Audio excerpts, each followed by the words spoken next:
Vaxtınız xeyirli olsun, hörmətli tamaşaçılar, dəyərli izləyicilər. Sentyabr ayının 30-udur. Həftənin bazar ertəsi günüdür. Vacib bir xəbərimiz var, onu nəzərinizə çatdırırıq.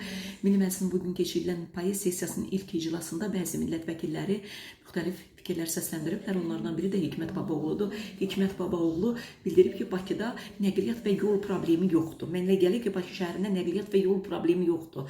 Paytaxtda butulka effekti yaradan dar boğazlar problemi var. Bu ünvanları hamı bilir. 20 yanvar dairəsində, Vayveh prospektində, Heydər Əliyev prospektində dönən yolun kəsişməsində və Koroğlu körpüsünün ətrafındadır deyə Milli Məclisin deputatı bildirib.